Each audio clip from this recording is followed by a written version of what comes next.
A dude who always maintains.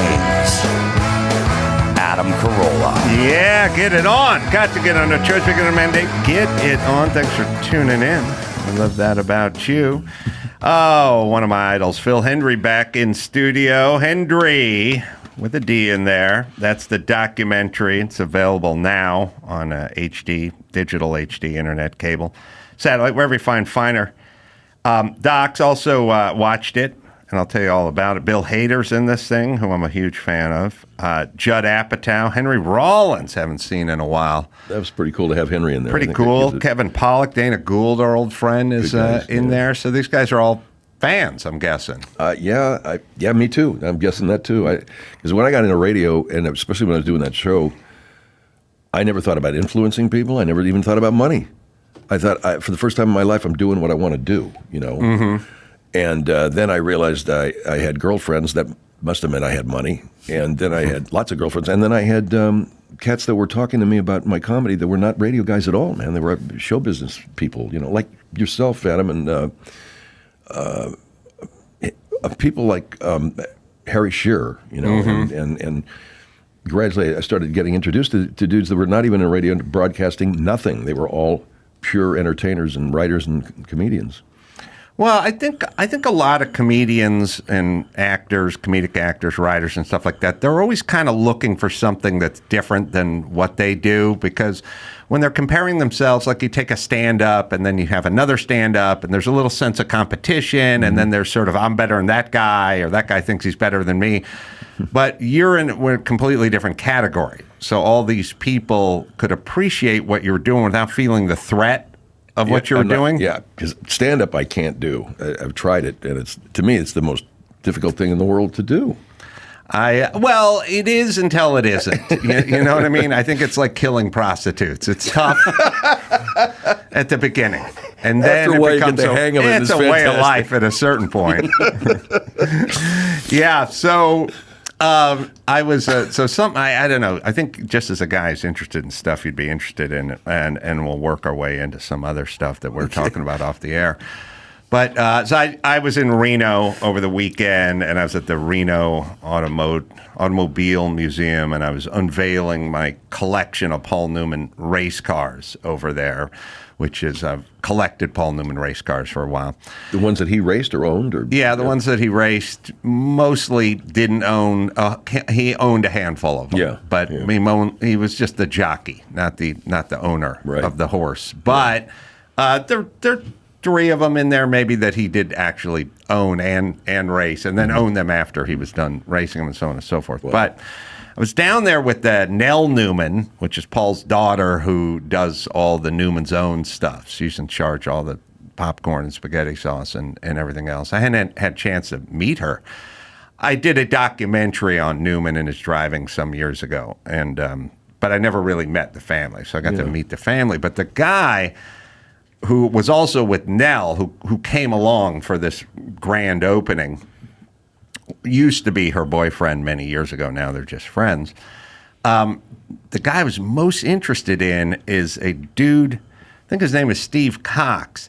Jeff Cox. Oh, sorry, Jeff Cox. Jeff is the guy who about 5-6 years ago took his Newman watch, a Rolex Daytona, that was inscribed by Joanne Woodward for Paul Newman, but Paul Newman gave it to him. He put it up for auction, and it sold for, with the VIG, it was over $18 million. Good Lord. Over $18 million. I think Chris can look. Wow. I think it hammered out at like 17.7 or 8 or something, and then you got to add the 10% onto that. Now you're into 18 and change, you know. But the story... Paul Newman, the actor, his stuff is collectible. It's like valuable. Yeah, and there is a whole world of watch collectors that are pretty damn insane. There's car guys, watch guys, gun guys, and there's a few other, then there's the nerd guys, the Star Wars guys, but there's categories. But I think it sold 17.8 million. for 17.8. Paul Newman Yeah, watch with but John. Hammered for 15.5. Oh, it hammered for 15.5. Oh, sorry, I was wrong. All right, so it went 17.7. So the guy got screwed. So the thing that's crazy about this one watch, which is a Rolex, and it's a Daytona, and they start calling it the Newman Daytona. Not this particular watch, but the Rolex Daytona was like the Newman. He ran Daytona all the time. Yeah. 24 hours at Daytona. He's over.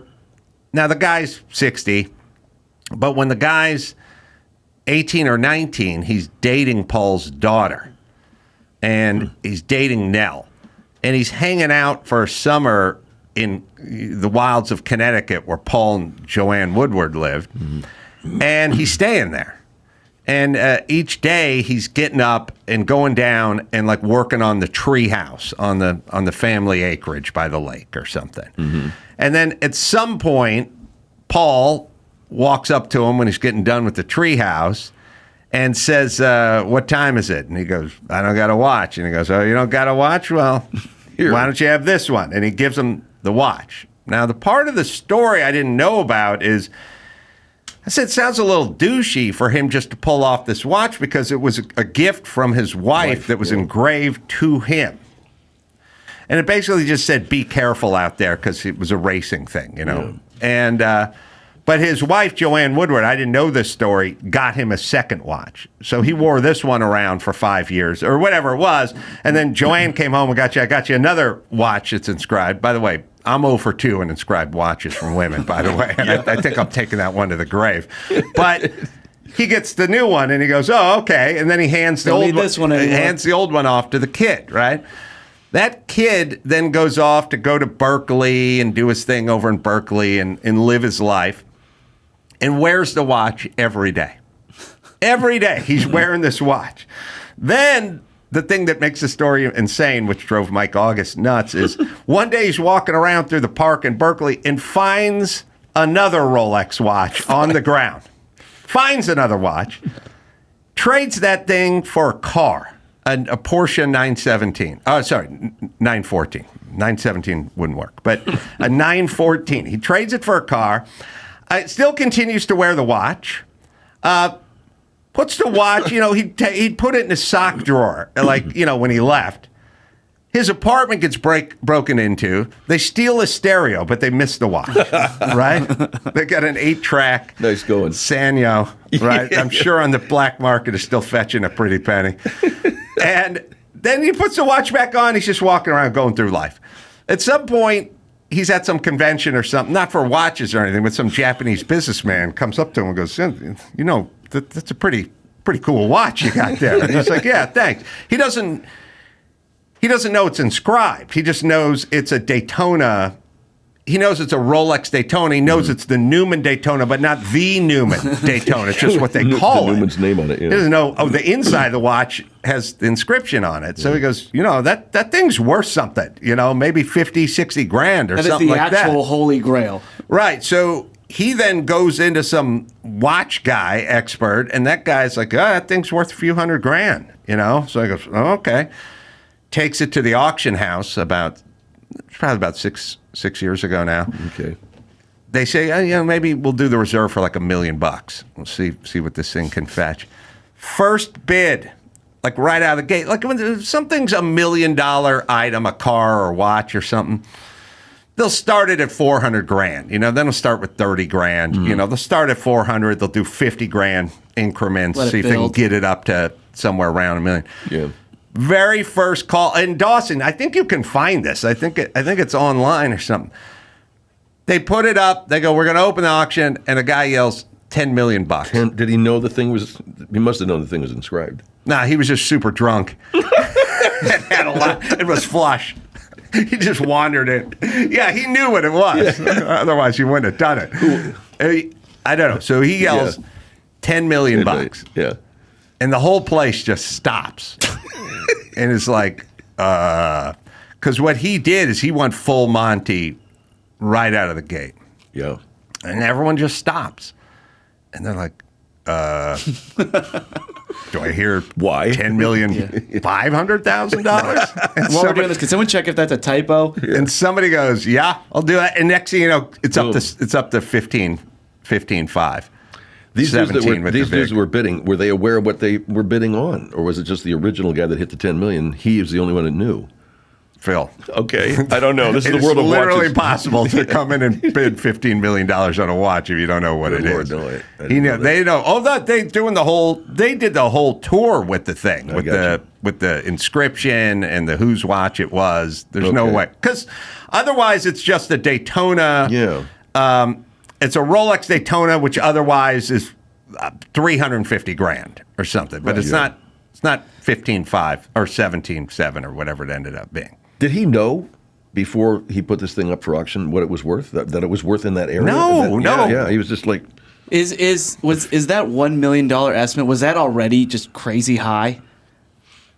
Watches are a little different than cars. They don't do the estimates the same as they do with cars.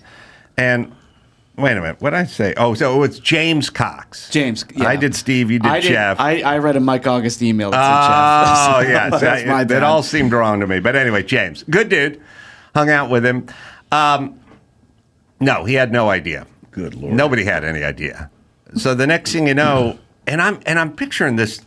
First off, if you gave me a watch when I was 19, it would have never made it to my 21st birthday. I would have been given it to a lost, prostitute run over by a or car. thrown it at someone I was angry at when I was drunk or Right. something. I would have left it in any one of the millions of apartments. I had a bunch of shitty roommates. Someone would have grabbed. It's just, Stolen, yeah. This thing, he makes it from Connecticut at 18 and a half to 55 years old when the thing he's still got. Yeah. Still on his wrist. on his he arms, valuing man. it? Yeah. I got audio. Oh, okay. We'll see if we can hear this. I think we should start right away. And I have a commission bid at $1 million that someone left with me earlier who... I have a starting bid from Tiffany Toe at $10 million. Thank you, Tiffany. When you're selling something at auction, that's the way you want to do it. You want to start it here and have somebody yell out $10 million. You could hear the air just get sucked out Yes. of the room. Not only that, Start but at $1 million and somebody yells $10 million. Yes. Yeah, way It's to like go. with that one bid, he never works again. Right. He can just go home and he can Yeah. just go anywhere, do anything. Just leave his house there and have somebody else move in if they Yeah, want to. don't He even doesn't have need the to. house anymore. Yeah. That's right. That's Yeah. beautiful. That's You something else. Yeah, but it goes from 10 to 15.5. And here he is today. And he's in a good mood. Where is he, by the way? Is he? I just saw him in Reno. I think he lives out in L.A. Nice guy, using the money for philanthropic whatever. No kidding. With some Newman and all the charities and stuff that Newman was involved with. Don't know who bought it. He doesn't know. They go anonymous, because these days people don't want people to know. What you're doing, yeah. Right. What you're spending your money on, yeah. Oh, go ahead. Oh, I was just saying, Paul Newman salad dressing came out of the blue for me. I was in my 20s when that happened, and I like Paul Newman. I liked his movies, and I thought, wow, and this cat's got a salad dressing too. Sure, I'll buy it. Why not? He's a cool guy. There's nothing wrong with Paul Newman, and it was good. So you buy it again. Next thing you know, the guy's got a whole industry of popcorn, Oh, spaghetti, the whole thing. And the pet next thing you know, foods. he's not even involved in it anymore. There's just a team of people that are making this stuff. Yeah. Yeah. Did all that bread go to charity though? It went to the kids' camp or something. He was supporting. That's what it's supposed. Well, I don't know about all of it. Okay. But listen, they're better off than they were before the watch sale. For sure. That much we know, and so is he, and none of us are, but he is. And so we just bopped around the Reno Museum all Saturday, took pictures, did a live pod there, got Leno zoomed in and everything else. So it was a good night. I'm with Mike August though. I can't believe that while he was wearing this watch, he finds another Rolex. Found another Rolex. Yeah. He's destined, How? man. He's destined. I know. That's his karma or something. I don't know. I know. It's actually insane. And there's a couple of pictures, and I guess you can go down Carolla.com of My old man was me. big in racing and used to take me to all the races. We went to Long Beach Grand Prix, out to Riverside, and always saw Paul Newman wandering through the pits. Oh, really? Always Paul Newman following Roger Penske. Paul Newman following, I think he was driving Penske cars there for a while. I forget, but... your was the- dad was just a spectator? Just a spectator. Just like he picked it up when he was in Europe, followed Formula One, and then when he got back to the States, we didn't have Formula One here like we do now, and we did have the sports car club, kind of what the sports cars that you're talking about. Adam. Riverside had the LA Times Grand Prix where they had the Can-Am cars. So you saw Jimmy Clark, you saw Graham Hill, you saw all these heavies that came in from Europe. Yeah, the Riverside, LA Times Endurance Grand Prix, whatever was always there, was a big deal. But there was Paul Newman, man. And, he'd be in Riverside every year. One of the drivers, too, from time to time. Yeah. No, that's what he did. Yeah. That's where he was. The picture they used of him, though, which they should have been just like a regular picture of him in the pits, it was from the movie Le Mans, I think, or something. It was a headshot from a movie. Every other guy's picture. It was from Winning. That was it, yeah. That's because the Steve McQueen's Le Mans. Okay, that's right. And Newman is Winning. Yeah. So we were talking off the air about a little chapter in both our lives when we were in construction work and some of the guys we worked with in construction. And we figured out that there seemed to be a through line of religiosity. That I worked with the born-again guys, too, and you work with the super religious guys, but in Florida, right? Right. They had the gospel music cranked up. We got to the job site at when Adam, you were a cabinet maker, and I was working for a concrete construction, so I was doing cement finishing, hauling concrete, doing framing, and then later on I was doing rebar and all that stuff. You were doing forming. Forming, right? Yeah. And then they taught me a little bit of the cement finishing, but the big thing you learn is you go get the beer for the real cement finishers. We're not touching this thing till we got a case of beer, okay? Right. And then you come on back with that, Phil. But you'd show up at the job site and they'd have this gospel music cranked. I mean, full blast. And the Lord said to you, it's just echoing through the neighborhood, and there's no way you can tell them to turn it down because that's a whole different crew doing a whole different job. And you just got to sit there and listen to this while you're off doing your stuff. If we were to rank what you wouldn't want to hear on a job site, because I complained, 6 a.m., I complained a lot about the religious rock I had to listen to constantly on the job site with my born-again guys. But then later on, I got rid of those Mexicans, and I got some new Mexicans, and all we had was ranchero music, which is arguably worse. That was more annoying. Yeah. But where would you rank the gospel, religious rock, or ranchero music? I'd rather hear ranchero at the beginning, than listen to showing up. And there's a dude, and he's shirtless, and he's, very serious. And, I like to listen to this. This is good for my man, And God told you you'd burn like never before. There's wonderful stuff, And it's 6 o'clock in the morning. I'm listening to this, so I can't have that. The religious music. I suppose if it was that Southern gospel 4-man harmony stuff, it might not be bad. It's like barbershop quartet stuff. Where were the fucking earbuds when we needed them back then, man? This stuff, man, I hear anyway, man. Yeah, but this shit at 7:15 in the morning when you're hungover.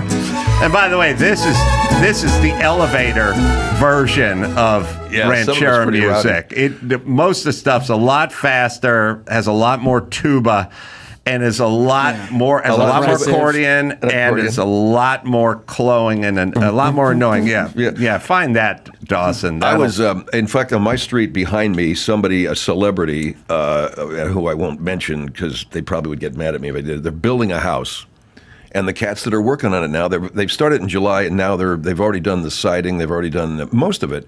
But yeah, this crew now that's working, I think they're doing windows, is all that.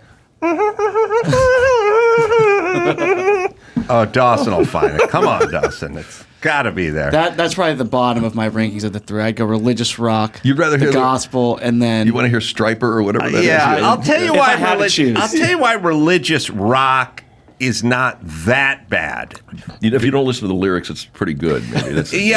Because for the first like 20 seconds, you have to think: is this a deep cut? Is this a deep cut of a band that I may have heard of? You're not quite sure, right. And then at some point you hear him go, "I praise you," and then you go, "Oh, who's he praising? Oh, he's talking to some hot chick," and then it unfolds, but you don't know.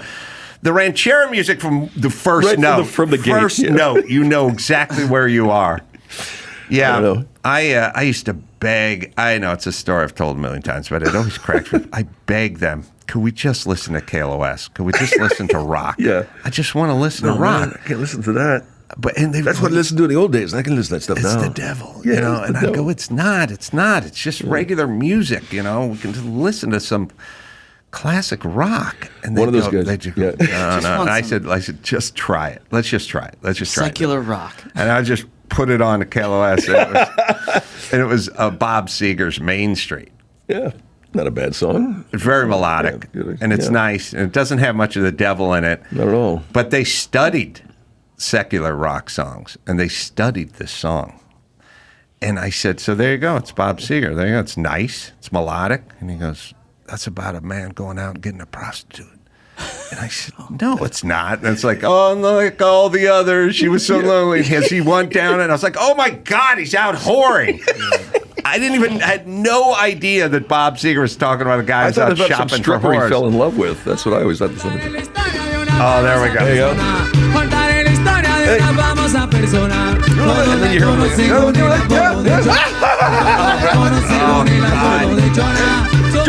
Joey, there's butts over here. I just love the idea of James Cox finding a Rolex on the ground and you picking a random song on the radio, and it's a Bob Seger prostitute song. Yes. One guy finds a Rolex and you're fucking Yeah, you lose the radio roulette.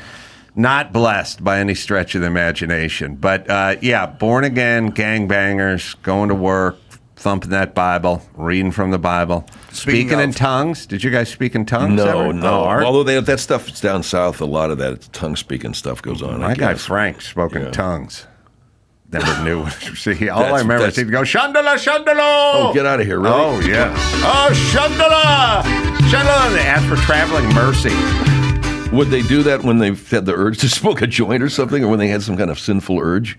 They were guys who got into big-time trouble for doing bad things, went to prison, found Jesus Christ, and realized that if they didn't stay real close to that religion all the time, that they could easily get in with their old ways and end up back in prison. So you couldn't go to a strip club with these guys and just pack it up at 3 a.m. and head back out. They wouldn't leave. One night's and they'd stab somebody. And they knew, which I kind of like. Like, look, if you talk to guys that had a major problem with alcohol or drugs or something, you'd go, come on, it's just a little heroin. It's the weekend. You know, they go, you don't get it. I go back, I'm in, and I'm in full time. Yeah.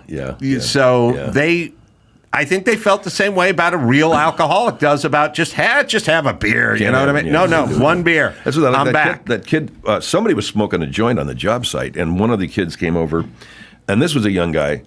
Hey, I take one gospel pill, man. I don't need that. But he's standing there smelling that stuff as it's floating into his nose. He's taking a gospel pill. One gospel pill is all I need. Well, then why are you still standing here? You know what? This dude's blowing this reefer. So, you ever smoke a joint on a job site? Well, probably, but I don't recall. I had guys in those that days would get high before. That kind of work, you don't want to do that. Totally. Radio work, sure, all the time. We got high, and the first thing I noticed when you get high is time drags. It drags. And all you want to do. As soon as you walked onto the job at 7 in the morning, all you wanted to do is get to noon so you could get to lunch. That's all you thought about. It'd be, what time is this? It's 10:07. Oh, Jesus Christ. It's only 10:07? Oh, God. It was like lunch. Lunch was this shining beacon that was in the distance, all you wanted to do was get to lunch. The countdown begins right when you step on the site. Right when you step on the job site. Yeah. But when we got high this one time, it just dragged and dragged. It's like, what time is it? It's 7:13. I'd be like, are you kidding me? Are you kidding me? It's only been 15 minutes. Like, feels like 3 hours. It slowed it down. And then the other thing I remember is me and the other guy got high. We're hanging drywall. We're hanging a lid, a ceiling, not a pot thing. And when you hang the ceiling, when you hang drywall on the ceiling, the way you do it is the ceiling joists will be spread out either 16 inches on center or 24 on center. It's a number that's going to land at 8 foot or 4 foot, so you can hang your drywall. Can't have your drywall hanging off 3 inches at the end. It's got to land in the middle. And that's why they say 16 on center, 24 on center. means you land in the center. So the way you do it, if you're kind of doing it right, is you can't just take this sheet of drywall and stuff it up in the ceiling and start poking around looking for ceiling joists. One guy gets his tape, and he gets up on a ladder and he pokes it against the top plate of the wall, and he does it, and then he calls off all the ceiling joists. So he'll go, 15 and a half, and the guy's on the drywall. He's got his T-square and he's drawing a line, and then it's 24 and a half and 32 and a half, and then pre-poking all the drywall screws into it. So they're all just got half a turn, like a porcupine. Then you slam it up there and you just start slamming them. Locking them in, yeah. Yeah, except for when you're high, and the guy's got.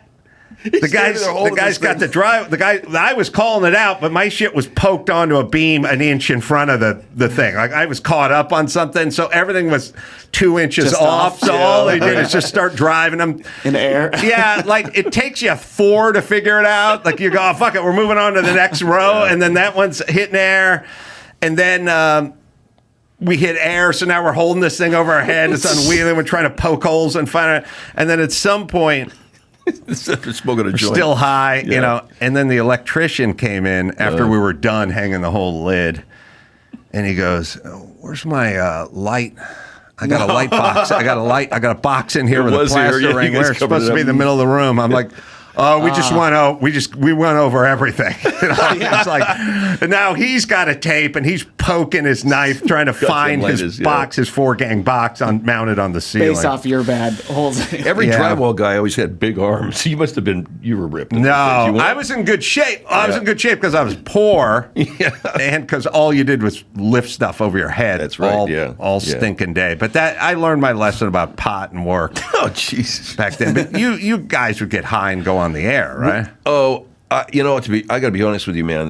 When I first got on the radio, I would drink and go on the air because we were at a party, and then I was working midnight to 6, and I would be drunk. And I figured out really early on that I could not. It's like playing golf when you're drunk. I can't do that. A lot of guys can. Yeah. I can't hit the ball. So I learned early on being high or drunk on the air was not making it for me. So occasionally, when I was at K-West, the old K-West 106, which is now Power 106, some dude came in with hash brownies. Oh, hash brownies. And he was feeding them to all the jocks. It's just brownies, you know what? Brownies. Before I knew that they were hash. And I woke up and I'm driving on the 210. I don't know what happened before that. Right. That was just somebody, I got dosed, if you will. But I as a rule, I didn't get high on the air at all because I realized I couldn't suck anymore. But yeah, I could. Well, if I got high, I could suck a lot more. Well, I mean, you could play. Now, you weren't doing what you're doing back then. Because I think you could get high and play some Van Halen. Yeah. But I don't think you could do 3 characters. No, but I just got disoriented, I think. Maybe that was it. Or maybe I was taking the gig too seriously. All I was playing in those days, back in the 70s, I was working on Chicken Rock Station, so you're playing Tony Orlando and Dawn, going into a Helen Reddy, and going into, maybe a Beatles track. And it's WBJW, Central Florida. And here's the weather. Or here's the weather. That kind of sloppy work. So I was very serious about what I wanted to do. I was very serious about radio. I just didn't know what the hell I was doing, I think, for like 17 years. Nah, nobody knows. Yeah. They all this is reps, Yeah. back then. I think all it is there's no training other than reps in front of a microphone. Yeah. Because there's no other way to figure that out. And you got to figure out what you didn't want to do. That's for sure. And you end up sucking at first. Yeah. And you don't realize when you stop sucking. You just know when you did suck. But it's something pushes through somehow. And I kind of miss it. I mean, I guess we're doing it here in its own way. But I just mean, there are a lot of guys out there that are still radio guys. Yeah, they like the art of radio. I loved radio, and I was just over at KFI because I was on Tim Conway's show over there, which is a live radio show, Bill Handel. But radio's gone for the most part as a live medium. KFI over there, iHeartMedia, they got 8 radio stations in that building over there, and there's one guy running 8 stations after 10 o'clock at night because it's all automated, Right. So The radio as we know it is not around anymore. You know. Yeah. Someone said to me once, Yeah. they said, "Hey Phil, do you want to be in the Radio Hall of Fame?" I said, "That's kind of like being in the Unicycle Hall of Fame. Maybe there was a guy that was good at unicycles at one time." I could be in both. Good. Okay, then I can ride a unicycle. You're up, my brother. And I was in the radio. You're talking to the one guy who may be eligible for the Breakthrough. radio. Yeah. Well, I rode the unicycle on Dancing with the Stars, so I got that, bringing it to prominence. You know what's weird? You know what I noticed about riding the unicycle on Dancing with the Stars? People enjoyed it. People didn't know the difference between that and dancing. The people, I will say this, the English people who were doing the judging, I think Len at the time, had a couple of English judges. I don't know if Bruno was English or just gay. I can't tell. At a certain point, one takes over the other. They don't have a word for unicycle in England.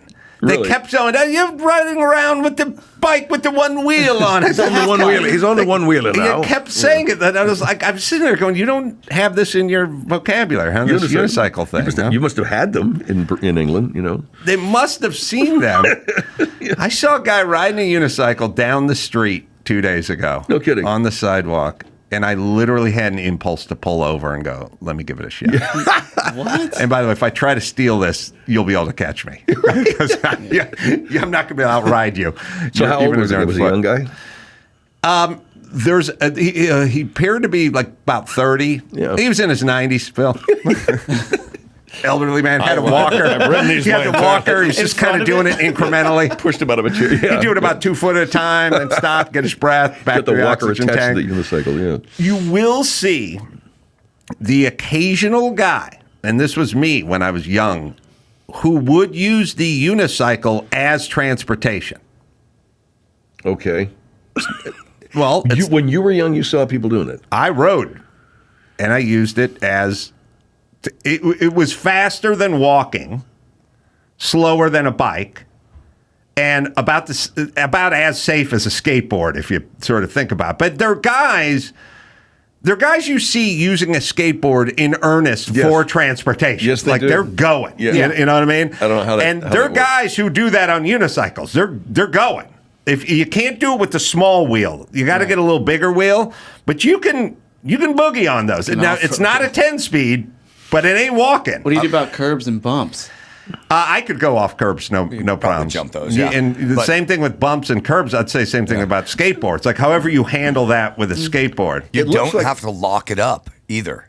No one is going to steal your unicycle. And That's even true. If they try, they're Yeah. not What are they going going to do? Yeah, your they're going to unicycle. now right away. I know. No, Wait a minute, I now can't it's ride like it. having a car with a stick. Yeah. Leave the keys in it. So is it less exertion than a bicycle? It looks like it might be because It's you're, always a kind of a zero gear, but you're always kind of RPMing your ass off. Yeah, yeah. So it ends up being about the same.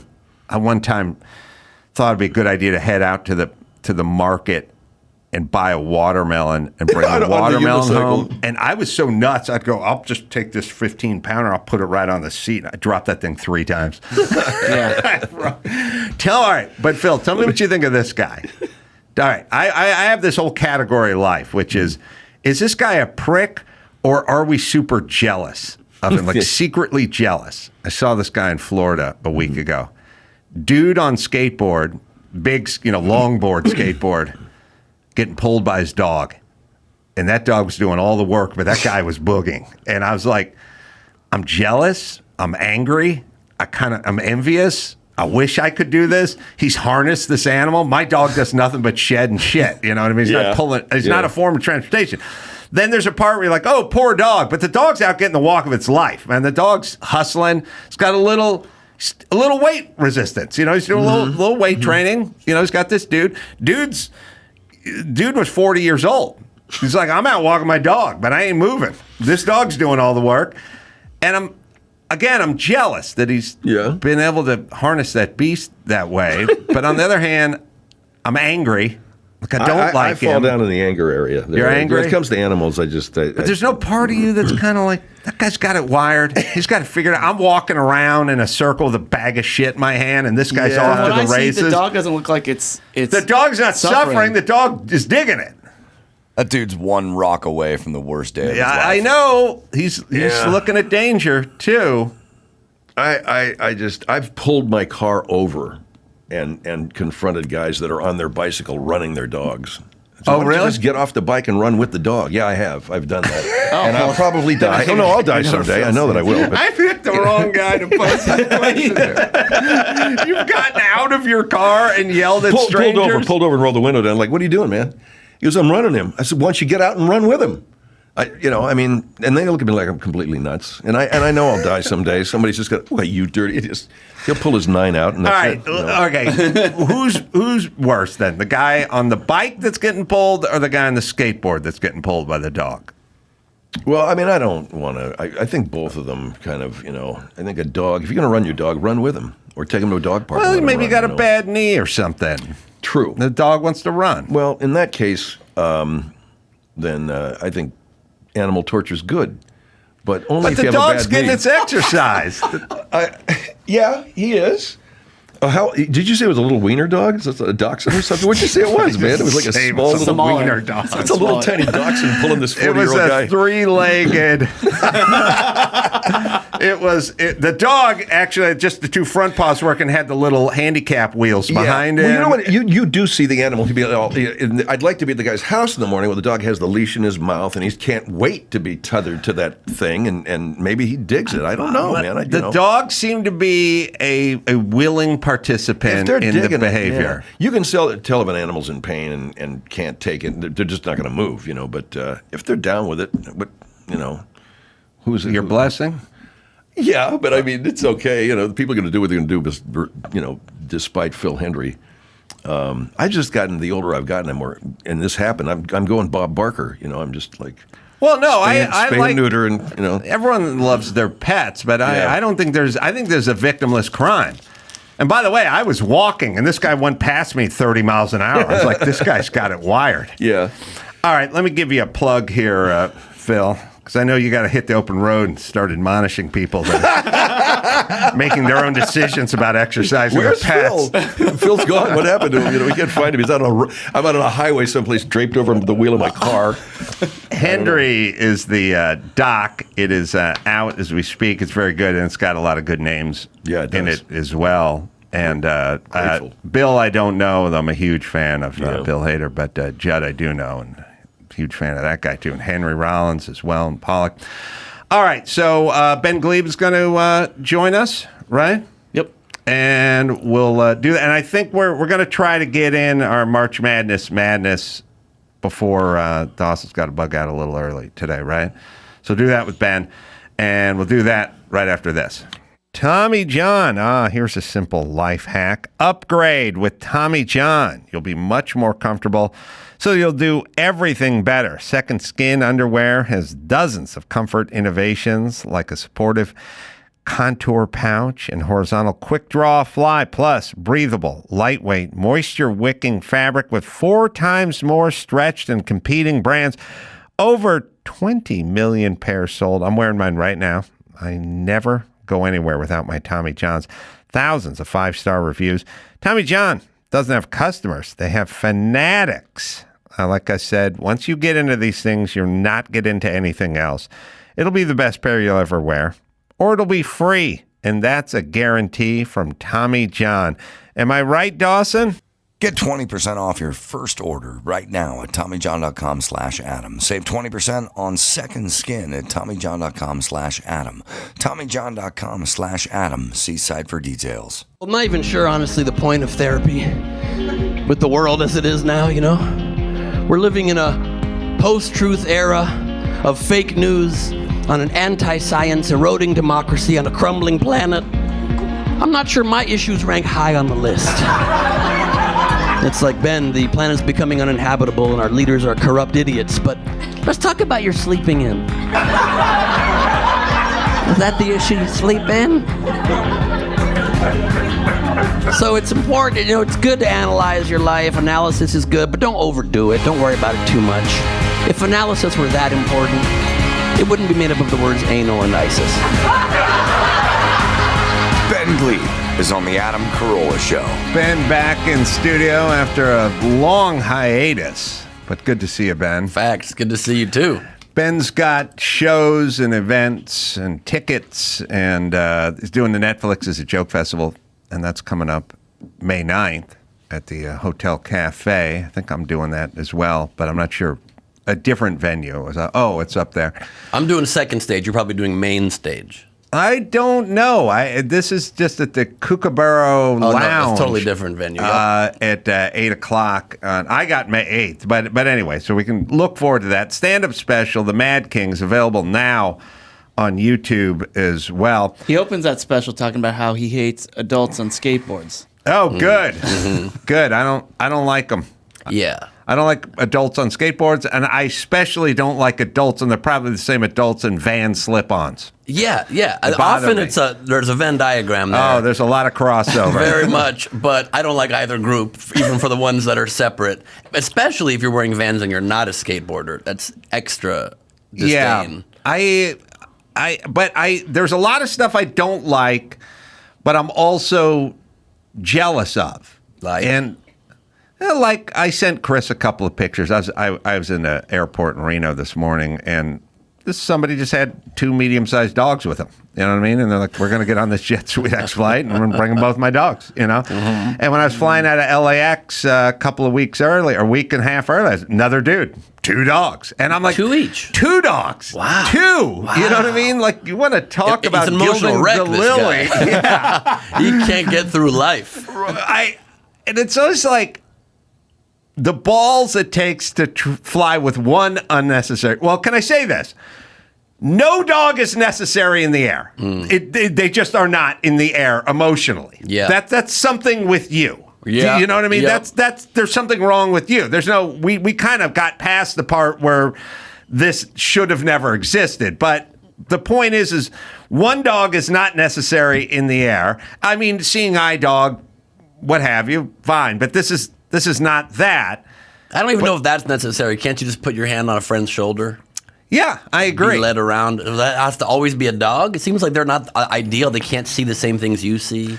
I would trust the friend with the armed hook more than I would trust the dog. Yeah. But either way... Can you imagine how many times you're tripping over fire hydrants when you have a seeing eye dog? Oh, the seeing eye dogs are so well trained that they can tell the red lights and the green lights and, they don't mess with other dogs. I don't like that little sign on them where it says, "Don't pet me." Right. I would be pissed if I was a dog and someone put a sign on me that said, "Don't pet me." One of the only 2 joys they get in this world is treats and being pet by people. Yeah, the rest is just dragging your sorry ass all through tarnation. Yeah, and then the blind people that own this dog, they're often petting the ass instead of the head. They don't know head for tails. I always think I could sneak a pet in. Oh yeah. You know what I mean? Have you ever done it? I've been very tempted to just go come on, just a little Gucci on the nose there. And how's the blind guy going to really know? you know what I mean? They also give them such huge vests that cover most of their torso that really does disincentivize petting. I don't want to rub cloth. Yeah, you're right. Aggressive Velcro-y cloth. Yeah, it's a saddle blanket at this point. Yeah. And you're not going to find any fur there. Spot. But they do ask you to not pet them or feed them. And by the way, that's all a dog wants is food and being stroked, right? Yeah. But back to the people, I see the guy at the airport, he's got 2 dogs with him, and I'm like, I hate him, but I'm sort of jealous. Like, I wish I was that carefree or that unencumbered. You know what I mean? Like, I would feel like I'm going to walk into this airport with my 2 dogs, and everyone's going to be looking at me and judging me and thinking I'm a dickhead. Not a care in the world. Just, I got 2 creatures. Yeah. Neither of which bought a ticket. Yeah. And I don't know if you're allergic to dogs or not, but get over it. Get your EpiPen because we're getting on this plane. It is. It's a ballsy move. He had his dog's balls removed and then attached to himself probably. It's extra balls. Extra balls. The more balls, the more you make decisions like this. Has anyone seen a 3-dog night in one of these storms? Because it was 1 dog. First, it was no dogs. Then it was 1 dog, and I was like, oh, man, that's pretty ballsy. I'm just telling you, the last 2 airports I've been to, 2 dogs. But now you do have to buy a ticket. Now you do. Because I have a dog, and I used to bring my dog as emotional support on the plane. Smart. One of them. And it was free. And then now you have to buy a ticket, and they have to be under the seat, And so it's not good for anybody. Are we going to see 3 dogs somewhere? Has anybody within the sound of my voice spotted a 3-dog airport situation? Because I think if we're not here yet, it's coming. I would like to see, in an ideal scenario, an angry, mean lady with 101 dogs. Dalmatians. That's what I would like to see. Yeah. Yes. I mean, I don't even care if they're Dalmatians, but you would expect it. You would expect. So you're right, but this guy, like the guy who has 2 dogs, will never feel any anxiety or embarrassment over it. They just no. And what freedom is what I'm saying is if I'm at the same airport and I'm leaving, and I parked at the airport park, and I pull into the line, and I put my ticket in the thing, and it's not reading the ticket, and I look in my rear view, and someone's parked behind me. I have a lot of anxiety. I'm hitting the call button. Like, come on, I'm waving my hand, trying to tell the guy. Scenario. I feel so self-conscious. This guy's probably in a rush. He's probably trying to get out of here.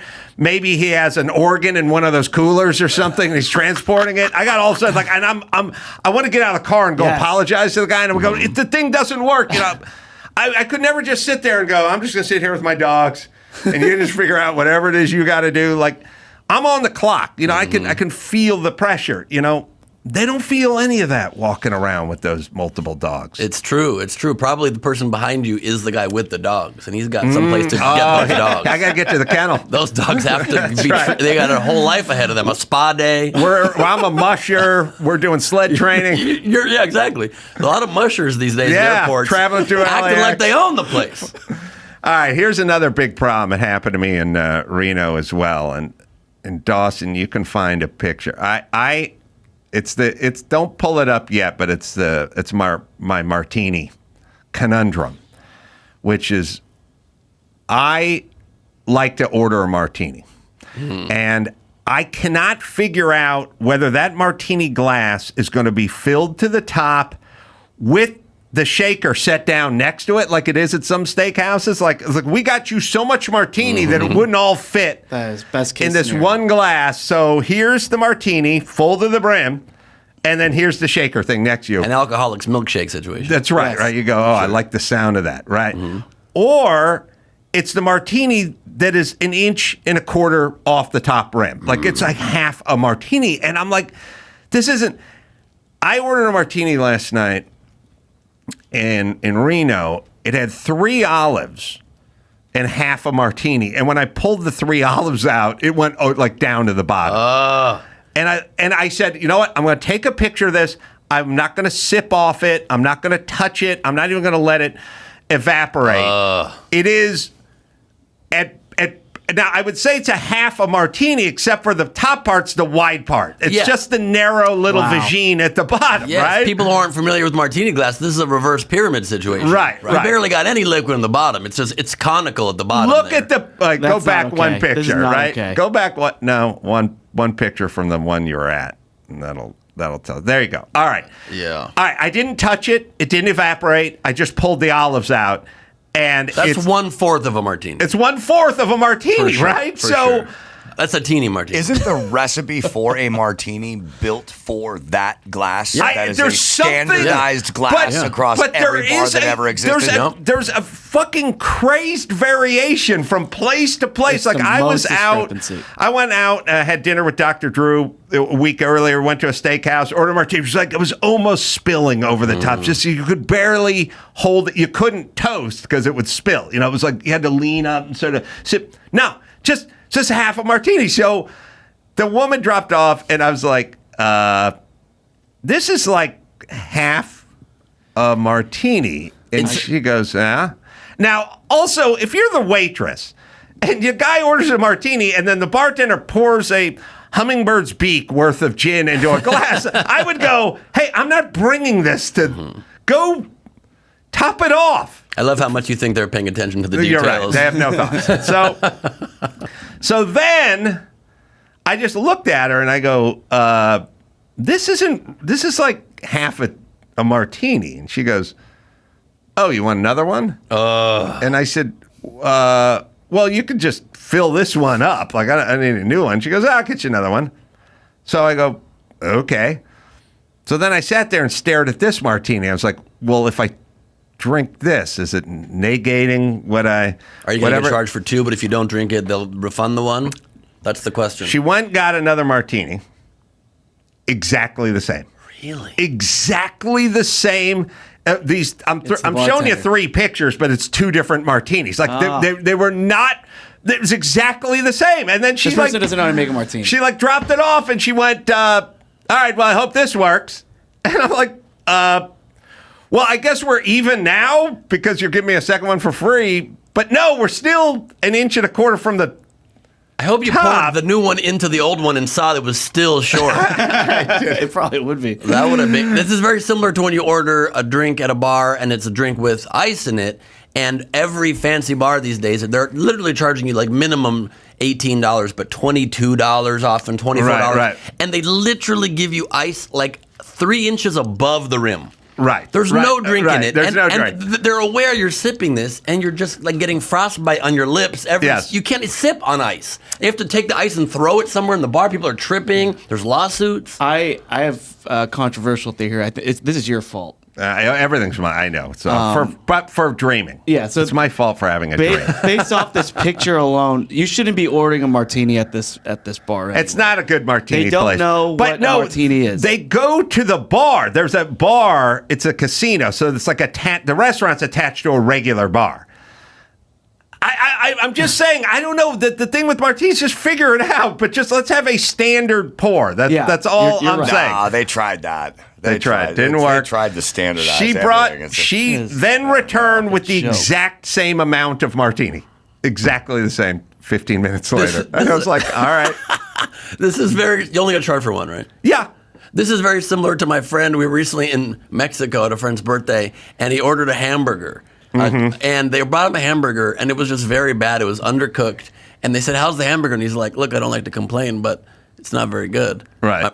My friend Jonathan Siegel. And they're like, you want another one? He's like, I mean, I guess. I'd take another one. It's not very good. They bring another one. It's exactly the same. Yes. So he says, they're like, how is that? They're very excited. So he says, I mean, if you're really curious, it's exactly the same. So they're like, we'll make you another one. We're so sorry. No joke, they brought him 5 different hamburgers. Everyone was exactly the same. Just cook it a different amount. Take a guess. I agree. All right, we got March Madness, I think, to get to. These are just subjects that piss me off. And if you want to chime in, you can. But it's a lightning round type You just situation. pulled out a hammer. Is this going to get violent? It could. It's really just sort of a tack hammer. It's not a framing hammer. But just hit my bell. All right.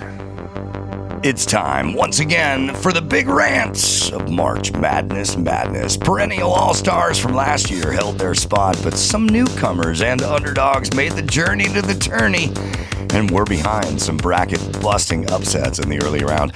Today, the topics that tick off as we kick off the Irate 8 are in the California Conference. It's L.A. District Attorney George Gascon versus L.A. City Councilwoman Nithya Raman. You have 60 seconds. Let's go for Gascon. All right, first things first. If you are the top cop in a city and you're putting out bulletins saying, look, don't wear any fancy watches, and if you drive home and you own a Mercedes, circle around the block a couple times, make sure no one's following you. Don't put on any bling before you leave the house. And by the way, just leave the keys in the car and the door open, so in case gangbangers are trying to break in and steal it, they won't bust the windows and they won't bust your head. You have failed miserably. Listen, there's less than 1% of people who are creating all the crime. Nobody else dabbles in home burglaries or stealing cars or carjackings or assaults. It's like less than 1%, but they do it all the time.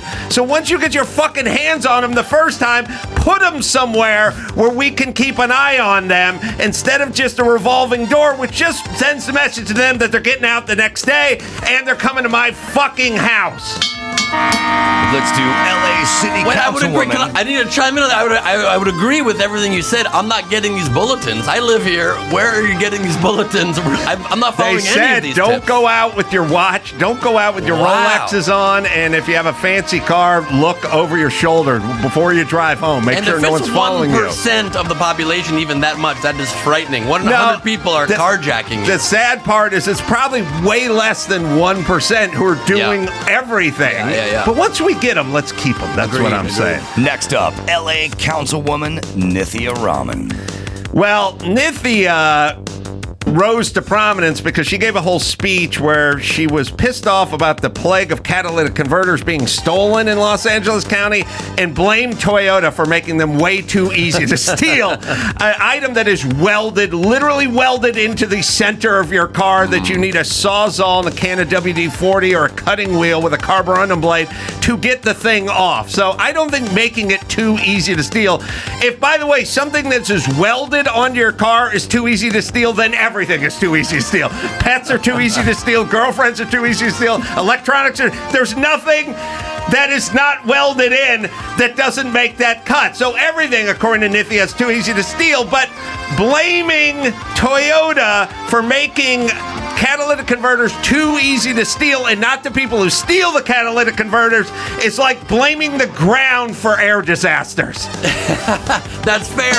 But also, by her own rationale, she can't lock these people up because prisons are too easy to break out of. That's true, because they're not welded down to the ground. Exactly. You can just burn those bars down easily. All right, what Next else? up in the Classics Conference, a topic about something red that makes him turn red. Cherry tomatoes versus last year's conference winner, Click It or Ticket. We got sucked into this cherry tomato vortex the same way we got sucked into the passion fruit iced tea vortex about 15 years ago. Nobody wants it. Nobody likes it. It has to be cheaper for restaurateurs.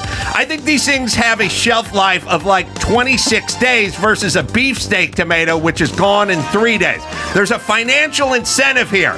All these things is sour, weird, tough skins with pus inside of them. But women love them because it's aesthetic. It looks good on the salad. It does not taste good on the salad. And I think they never go bad. And it's become fucking trendy, but I don't want it. Here's the power rankings. Power rankings are beefsteak tomato, then you go Roma tomato, then you go tomato as we knew it growing up, and then we get into all these fucking chicken shit BB tomatoes, which are good for fucking nothing. Stop it now. And you're forgetting the worst part of them is 1 in every 4 times you bite into one squirts somebody in the face. That's right. Yeah, we're going full bukkake at the steakhouse. No one needs that. Nobody needs a shot of pus in the face. Then maybe it's appropriate. But on the flip, though, you seem very angry at food items that last. So you wanted a being ruined quickly, spoiled item. Well, the stuff that lasts the longest, a Twinkie, jerky, stuff like that. It's not the stuff you want on your salad. That's a strong when you point. order a nice salad at a nice steak joint. Strong showing from Cherry Tomatoes. Let's see how it stands up against Click It or Ticket. Wait a minute. I didn't prime Chris for this. You got the tape of what my car does if the seatbelt isn't on. We may have to extend this a little, but I recorded my car and what it does if I do not, in fact, fasten the seatbelt. Like when I get in my car, and by the way, I'm going to play you this tape. This isn't 30 seconds after I start my car. The second I start my car, this begins. Let's see if we can work this out. Fuck you, Adam. Don't be an asshole. Right. Let's see if we can work this out. Always get burned by the sound. Sounds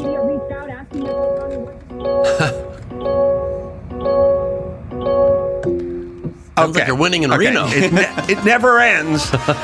So is there any chance that I'm not aware of the fact that my seatbelt isn't on? And here's a hypothetical for you, Ben. You ready? I'm always ready. I wrote this down on the airplane. Click It or Ticket is to remind you to put your seatbelt on, except for everyone is reminded because their car's having a spasm while they're in it, along with the red light that won't stop going off. You tell me which one of these is more likely to have happened. Somebody passes under a sign that says Click It or Ticket in LA and goes, oh my goodness, I've forgotten to fasten my seatbelt. Well, thanks for the heads up, City of Los Angeles. I will fasten this. I contend that has never happened, but I want to put it up against the true face of homelessness, as Gavin Newsom explained to me, which is a mother of 2 with a full-time job who just got divorced and is not on drugs and has no mental issues. She's just living on the street with her 2 kids and a full-time job. So has that ever happened? Or has anyone ever clicked their ticket? Or has any healthy teenage boy ever died of COVID? Or, as AOC would say, has anyone who's ever robbed a store just been a mother who was trying to get a loaf of bread for her kids instead of ripping off an Apple store? You tell me which one is least likely. My contention is none of them have ever happened. In the 200 billion miles of traveling the highways and byways of Los Angeles, nobody's ever been reminded to do this. Maybe there was one desperate woman who stole a loaf of bread. Maybe there was one healthy teenage boy who was claimed by COVID. Maybe. But I doubt it. I think the mother stealing the bread might have been the plot of Les Miserables, and after It has not happened. That's right. And I think she also is probably mostly responsible for the catalytic converter. She may be crime running those. spree. Yes. Click it or ticket has never happened. In fact, sometimes I see that sign, I unbuckle. Yes. Just to kind of feel a little free in the society. Yeah. Yeah. Feel like a rebel. Exactly right. Yeah. I'm not going to listen to a sign. It's not even it's inert. Yeah. I don't know the opposite of inert. I was trying to say the opposite of inert. Can you imagine the utopia we'd be living in if that sign just said floss? Well, check your brackets at adamcarolla.com and tune in tomorrow for more March Madness. All right. Dawson's got to run. He's got an appointment. We do have winners. Oh, we do have winners. Yeah. Nathia Ramon has to advance. It was both good. Both arguments were focused on them being focused on the wrong thing. Gascon saying don't wear the Rolex. Can I give you a insight to me, who is not religious and not superstitious, but I was literally on a flight 2 hours ago coming in from Reno, and I was like looking at some of this stuff and I was trying to work it out, and I came up with that line. I said, her blaming Toyota for stealing the catalytic converters is like blaming aircraft disaster on the ground. Yes. If I was in the air, and I was like, do I want to write that right now? Hitting a little turbulence, And I was like, I'm going to remember that. I'll write it when I get to the ground, but I don't want to do it while I'm in the air. That was the wrong choice because now it's bouncing around in your head incessantly. You're right. You got to clear it out of your head. Can I also tell you, the guy in the seat across from me did the cross on the chest before we took off, and I was like, oh boy, that's not good either for some reason. Better before you take off than during. Yeah. Oh yeah. Definitely. During is bad. That's a very bad sign. He knows something. He's got a direct they're line out of to honey the guy roasted upstairs. peanuts. Yeah, I know you're right. Better Definitely before. better. That's his routine. That's right. That's his routine. His religious OCD. Yes, I get. Oh, sorry. Yeah, so Nathia is gonna, and also you were so animated, you almost knocked the TV off the wall. Yes. And then I love the cherry tomatoes rant, but click it or ticket. You came prepared. You had a video clip. And I brought in props. Yeah, so that's gonna advance. All right. Well, we got it. Let's see. So that was March Madness. We got some news to do as well. Certainly. Right?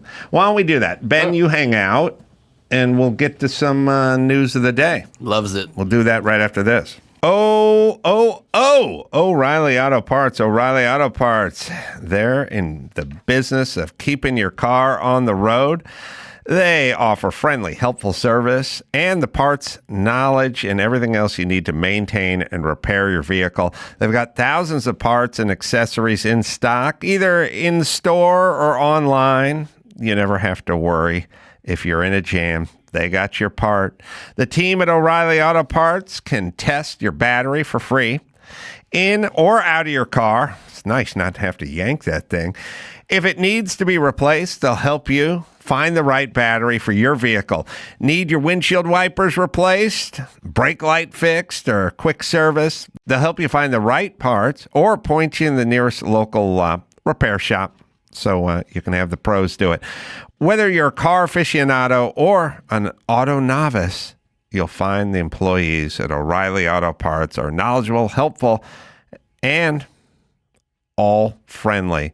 The professional parts people at O'Reilly Auto Parts are your one-stop shop for all things auto do-it-yourself. And you can find out what you need in-store or online. Stop by O'Reilly Auto Parts today, or you can give them a visit, O'ReillyAuto.com/Adam. That's O'ReillyAuto.com/Adam. Celebrating 15 years of podcasting, here's a memorable moment from the Adam Carolla Show's Ace Awards archives. Well, I know it's kinda late. God damn it! Bitch was why! Now, for some new memorable moments, let's get back to the Adam Carolla Show. Ben Gleib, there we go. Ben Gleib's with us. I have a controversial thought. What? It appears to me that women are going insane. Interesting. I think I've What- had more. what brought this to you? There was first off, I grew up in a world with zero fistfights with women. Okay. Zero. I mean, I was a flat, stone cold zero. Yep. It was a real novelty to see chicks throw down. Pretty much only in movies. Now it feels like it's happening a lot. And by segment, they say that like the most depressed and the angriest or some are basically these young white chicks. So I think women are starting to go. I think they're starting to go a little batty. And when I see like a lot of the protests and stuff, Palestine and stuff like that, it's the women that seem to be at the front of the freak out. I think because they if this is true, I don't know the numbers. I've not been studying this as long as you have, but because societally they are allowed to push buttons more without getting any repercussions for it, they're starting to use that power. I wonder if we always knew this, because you'd be canceled now, but you used to say, well, that's not very ladylike. So maybe we had this plan to keep them in a certain place. And some of our forefathers knew if we let them off the leash, it'd freak on us. And now we got Madonna at a rally just screaming. And I've just noticed women going insane. I feel like they've earned the shot, though. You know what I mean? We've been going insane from the beginning of time, and the whole time So we're probably just women are taking like, a break? I could. Yeah, I feel like they're like, I could really do some damage here. And I'm not giving a shot. I don't think it's Put me in making the them. game. I don't think it's making them happy. That's my problem. That's what I think. Are you seeing a lot of these women post-protest, and they don't well, feel first off, rejuvenated? They're not getting ice cream afterward? By polling, it's just like basically young white chicks are just the most miserable segment of our society. And as I sort of think about it, I go, that feels about right. They should be very angry because they get everything that they want and are treated real nice. So you'd understand where the anger comes from. Well, I do think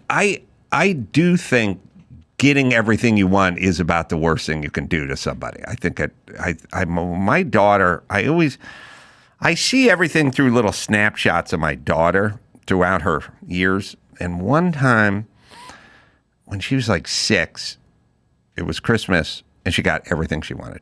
Everything that she asked Santa for, she got. And she freaked out. She had the worst Christmas ever and she was miserable. And I Instantly? Instantly. Why?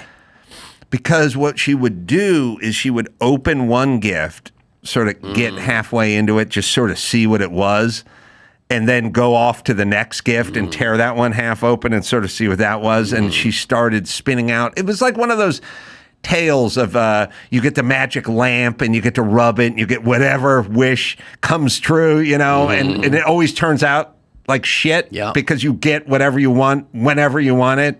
And it's sort of the thing that we all want, like the immediate gratification, but it's sort of the worst thing you can do to a person.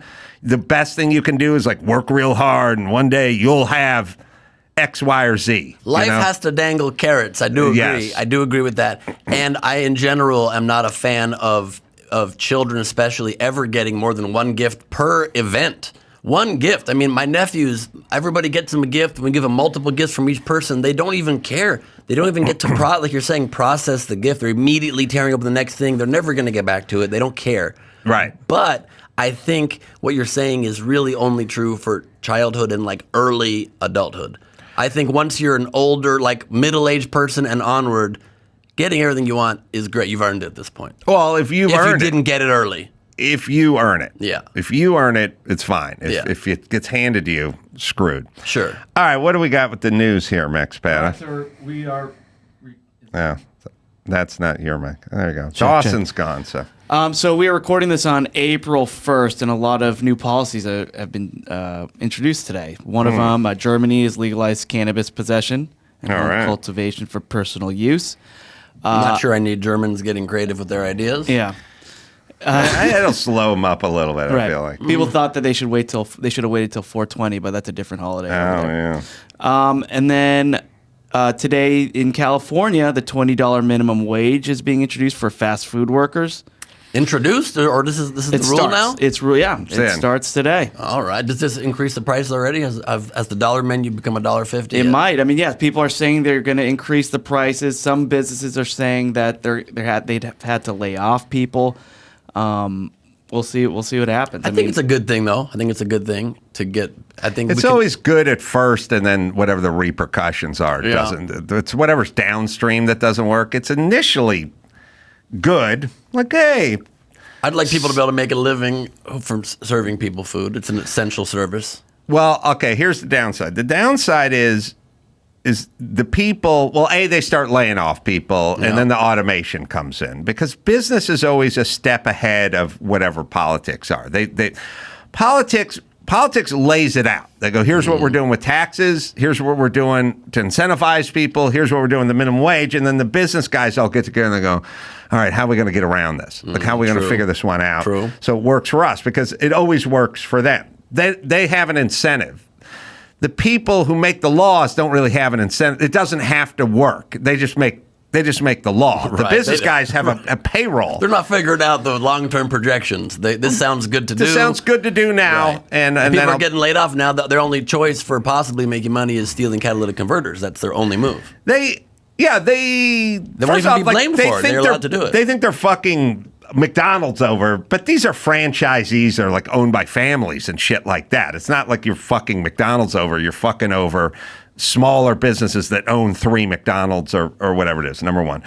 Number two, business starts going, I'll get Flippy, the automated burger flipper, and we'll start doing kiosk. We'll do anything we can not to have human beings here. We'll start cutting back on hours. Pizza Hut's like, we're going to fire all the delivery guys and we're going to outsource. They already have fully automated McDonald's. Yeah, so they'll full get rid automated, of it. No people in them whatsoever, even making the food. It'll get rid of no more high schoolers getting jobs at McDonald's because they can't afford to train 16-year-olds for $20 an hour. So it'll get rid of that. What is going to be the bottom of the barrel job, the entry-level job into the workforce then? Because it used to be fast food. They'll probably change it back. I think it'll not work. Companies will flee the state, and it'll be a disaster, like everything they do. All their policies are. So it's not going to work. Also, you'll have to become an influencer. It'll be your only way to make money. Possibly. I don't know why we need a minimum wage. Everyone looks at me like I'm insane. I tell people all the time, Home Depot's up the street. You can go over there and pick up a guy to work on your house for a day. Yeah. He's not affected by minimum wage. It's just sort of you and them. If you offer him $10 an hour, he tells you to go pound sand. If you say, I'll give you $100 an hour, he'll be on the bench seat of your pickup blowing you as you're pulling out of the Home Depot. Even if you didn't want that. Even if he just gives it as a bonus. He throws that in. Yeah. Tip of the sombrero. Unintended. But you got to figure it out. Like, you have to figure it out with everybody. McDonald's should just pay. I got a McDonald's by my house. My house has a rich kid McDonald's. Just like, Chris, were you with me when we were down at Fisherman's Wharf in San Francisco? I was, yeah. And they were like $19, $20 an hour. This 8 years ago. When the minimum wage was $14, they're like, we'll give you $19. Right. Because we live in a rich part of town. Right. And we can't get these high schoolers to come here for $14 an hour. Are you confusing this for In-N-Out? No, I did say In-N-Out. Oh, sorry. Well, there's a McDonald's by my house, and then the In-N-Out's at the Fisherman's Wharf. That In-N-Out is we're going above because we need to attract people. My McDonald's in my neighborhood goes above minimum wage because they need to attract. There may be other places where they could go below, or they could go, you're in high school, you're 15 and a half, I'm going to cap you at $12 an hour. We have this older person over here who's been here for a year. They should be making $18 an hour. Let them fucking figure it out, like every facet of life. Every other facet of life. Yeah. That's where it is. But the problem is that most people are going to just take whatever horrible. No, they will not. They will not. If you don't have options, they will. Oh, if they don't have, but they have options. The options is a place. It's a Subway across the street will offer you another $1. If this, all right, let's try an experiment. McDonald's offer slave wages, which they say, except for slaves never got paid. Correct. But they go slave wages. Very low wage. All right, what's slave wages? $9 an hour? All right, open a McDonald's in L.A. Offer $9 an hour. See if any human being walks through the door. Well, so AP News covered this story, and they actually, they put little stories or vignettes of people that are being affected by this. So they talked about this immigrant, Ingrid Valorio, who said she started working at a McDonald's shortly after arriving in the United States in 2019. It was her full-time job, but now she has to work also so she works at 8 hours a week at Jack in the Box while working other jobs now because it paid too low. But she says the $20 raise is great. I wish it would have come sooner.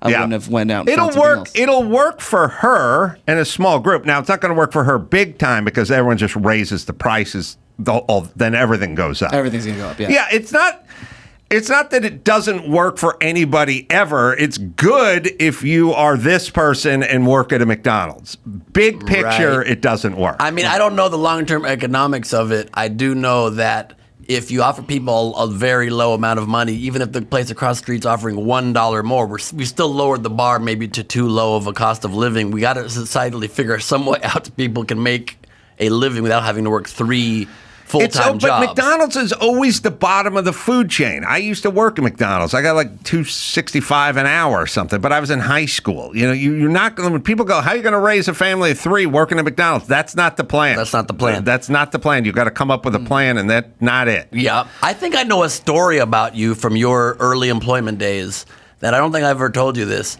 and I don't even know for sure if it's true because this is a girl I dated like 20 years ago named Heidi Wolkoff. And I think you worked for her parents' liquor store in the Valley. Well, if her parents owned a place called the Flask Liquors, I think that is correct, on Ventura Boulevard, then yes. And they told me a story one time that you went to deliver liquor to someone's house, and then you were in the house, and then people started having sex or hooking up or something, and you had to hide in a closet.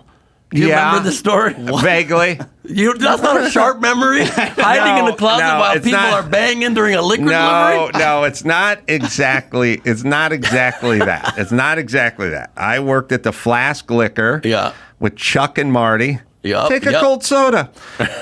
So Jewish. The thing that made it Jewish was the word cold. Because I wasn't going to take a room temp soda. They had a cooler that was 20 feet long with all the good stuff. And cream soda and black cherry. Yeah, all the good stuff.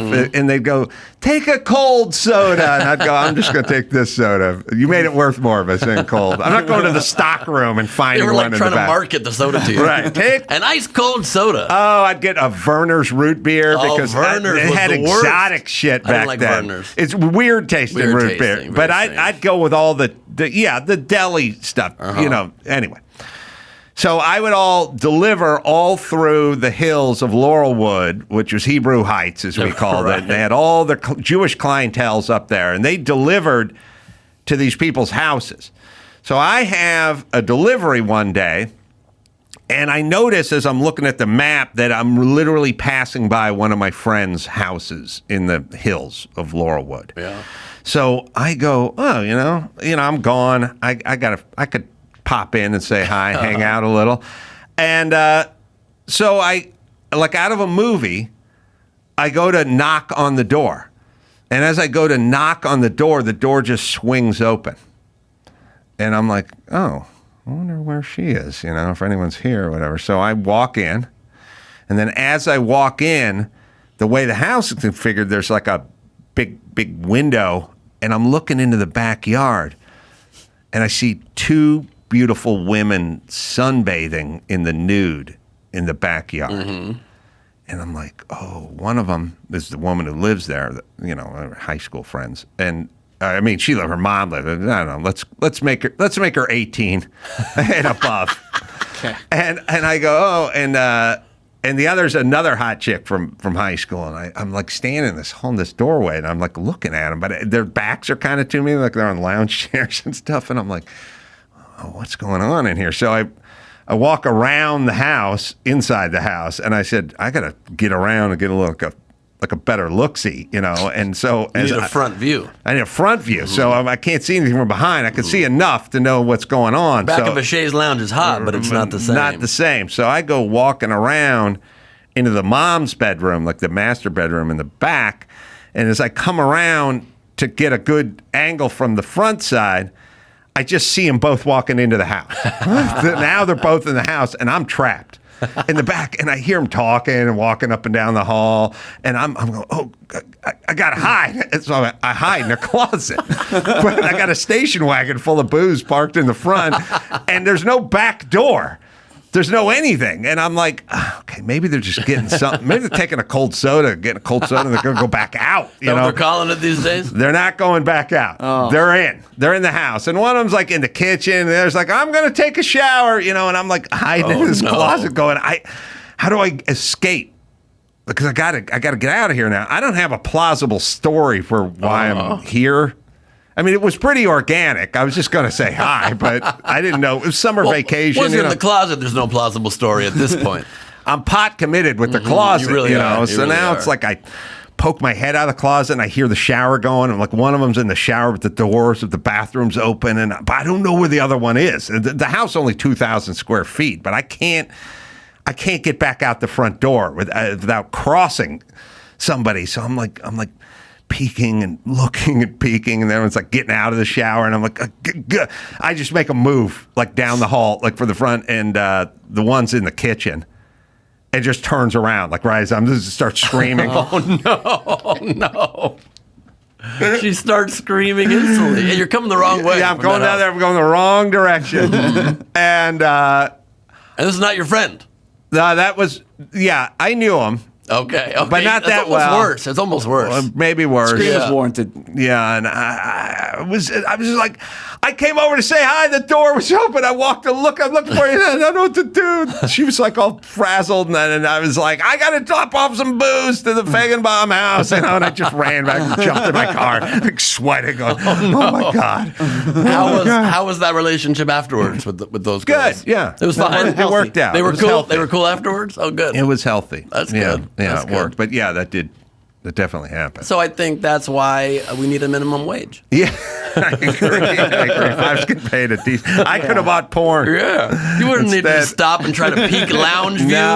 No.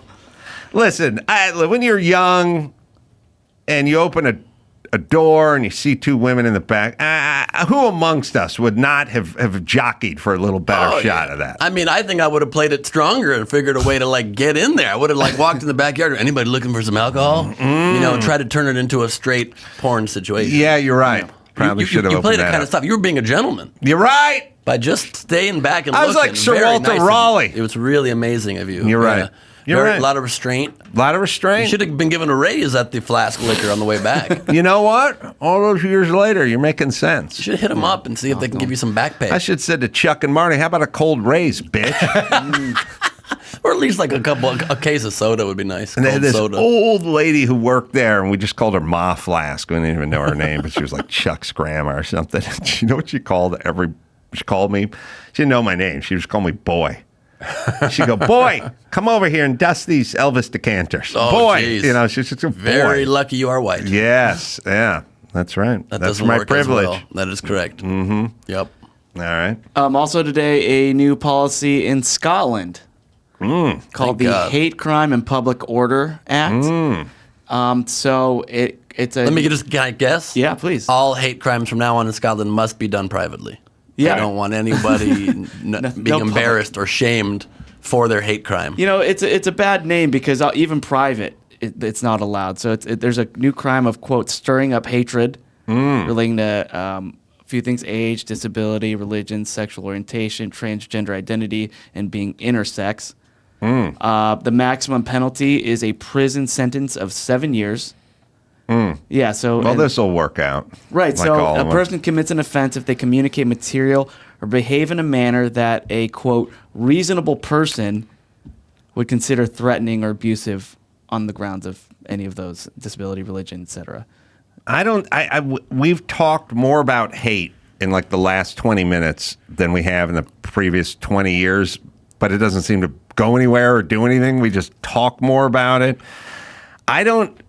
I think we're indulging ourselves with all the weird hate speak in speech. I think it just makes everyone more miserable. I think it makes people think they have a target on their back. You're pro-hate speech. I get I'm it. pro-hate speech. It's a good stance. I was reading, maybe not for this show, but when Dawson gets back, but I was reading about this open letter that Gavin Newsom wrote to the immigrant community or whatever. It was like you'd think this was Thunderdome and they're being hunted by guys in Jeeps wearing khakis. like that's the way it bald feels. Charlize Theron is following people. Yes, it's sad. I don't think it's going to help, but we'll give it a try. I would just love to see Scottish people like a Scottish judge enforcing this. You've been stirring up hate. Yeah, I just want to see him like it's a witch's brew of hate. You're a complete embarrassment to all of us here in Scotland.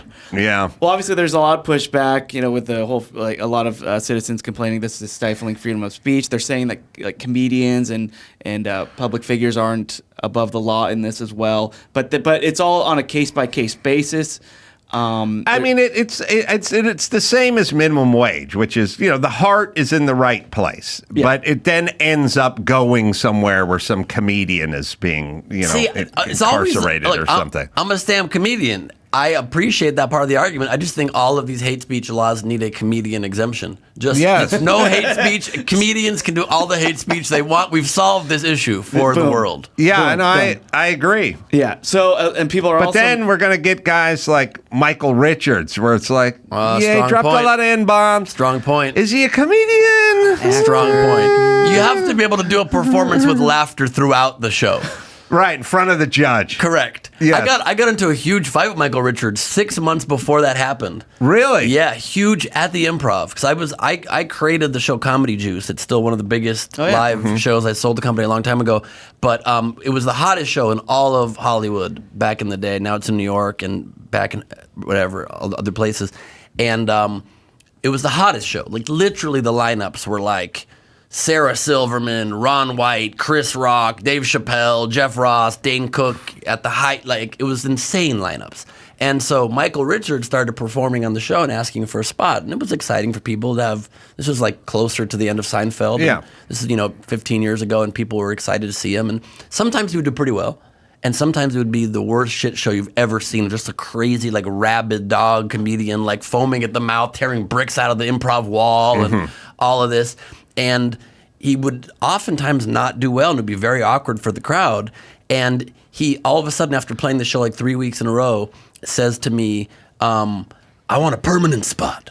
And I'm like, permanent spot? You've seen the lineups here, but okay, permanent spot. And then so he's okay. He was helping us sell tickets. I'm like, all right. And then after 3 weeks that he says, don't use my name anymore to promote. Call me Zosa. You can announce Zosa is coming to your show. Wow. What do you mean Zosa? That's insane. Is he in Led Zeppelin all of a sudden? Is he a Norse god? What is it? And so we do Zosa for 1 week, and he gets off stage after bombing horribly for 25 minutes, runs his 15-minute set by a lot. It's insane. He's like spitting people's food at them and like grabbing it and throwing it. He's like a clown, shaggy dog after a bath. It's like a bad situation. And he's very hyped up, high energy after he gets off stage. I could have probably chosen a better moment to approach him. But right then in the hallway of the Improv, I say to him, Michael, Zosa, can I talk to you for a second? He goes, yeah. And I go, I understand you wanted us to use the name Zosa instead of your own name. And he goes, is there a problem with that? And I go, well, yeah, there's kind of a problem with that just because this is a very, very hot show, and when you are taking up one of the spots, it doesn't go to like Sarah Silverman and he goes, when I'm taking up a spot, and he loses his shit, and I'm like, you know what I mean? When you fill one of the allotted spots in the show, it doesn't go to another legend of comedy. You're amazing, so are they, but they let us use their names. You're not bigger than them. And he loses shit. He's like, take my picture off the goddamn wall. Take it down. Rita, come over here. Calls the manager over. Fuck this. It's the worst. I've been doing comedy since you were this tall. I'm like, does that mean we're not colleagues and I can't address an issue with you? Loses his shit, storms out of the room. And they took his picture off the wall. He was very angry, and I was asked to go on Howard Stern the next day to talk about it. Turned it down.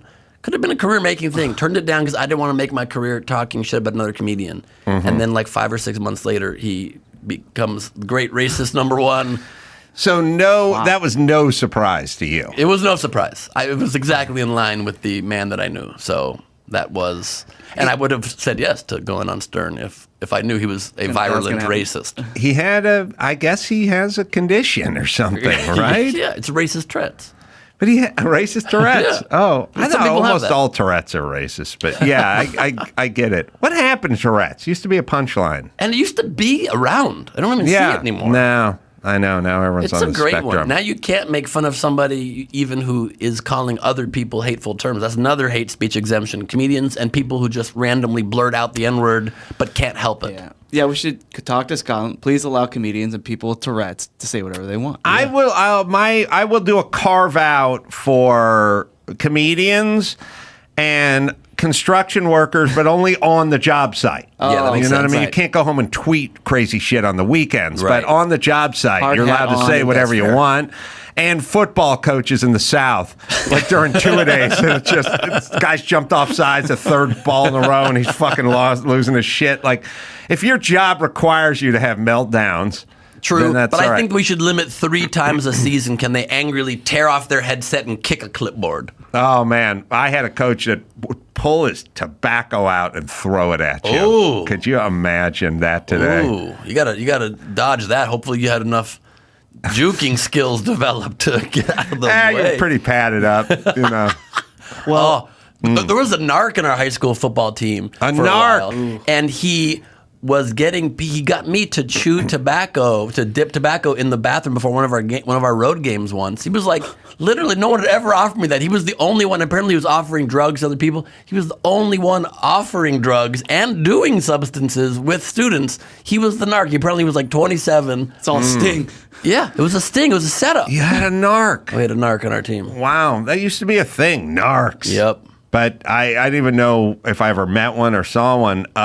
David Cassidy played in one of those after-school specials movies or something, or maybe it was a TV show. He's a narc, by cop the way, for that's sure. a narc who Really, he went did? back to high school. He looks like a narc. He looks like a narc. Yeah. Cassidy, he doesn't fit in like properly vibe-wise. But when he was 29, he could pass for a freshman in high school, and that's why that's good narc material. That's true. You know what I mean? True, Yeah. true. But he Yeah. always had the hair that just looked a little too performery. Yeah, I agree. Thank Well, God he's gone. The reason I bring up the Scotland story is because there is a person who lives in Scotland, J.K. Rowling, and she has been tweeting. So she put up a Twitter thread today, putting up pictures of women because a lot of people are upset that this hate speech actually doesn't apply to women, right? No. They're saying it's sexist. They didn't mention women They in the didn't list? mention women. Didn't mention women. So That's why they're angry and protesting. yeah, so she's upset and she's putting up pictures of women saying, well, like, but they're really trans women as like an April Fool's gag, saying that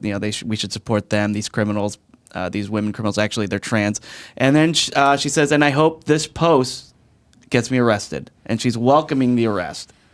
I mean, Yeah. Rowling is ballsy with the trans She's- issue because, and pun not necessarily intended, she's going on April Fool's, she's diving into the same issue? Yeah. Well, she has now. Here's the best money, Ben. I've always said there's FU money, but the best money's F me money. F me money. You got enough money, you can. Elon Musk has F me money. Like, oh, you want to buy Right.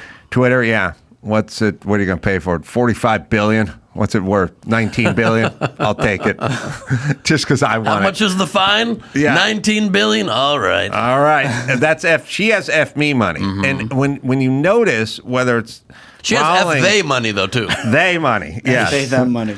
When you take people like Elon or her with the F me money and you start fucking with them, they go hard. They triple down. They go hard in the paint. The people with the FU money, a little lower strata money, like not set for life. Like when you take someone who, it's like you have a neighbor, right? And one neighbor is doing okay, but he's got to go to work every day, you know. And maybe this neighbor of yours is doing okay. Maybe he's a dentist or a doctor or something, but he still has to get up every morning and go to work. Right. And the city's fucking around and they're hitting him with ordinances or whatever. And he's like, I don't have time for this shit, but I got to hire a lawyer or whatever.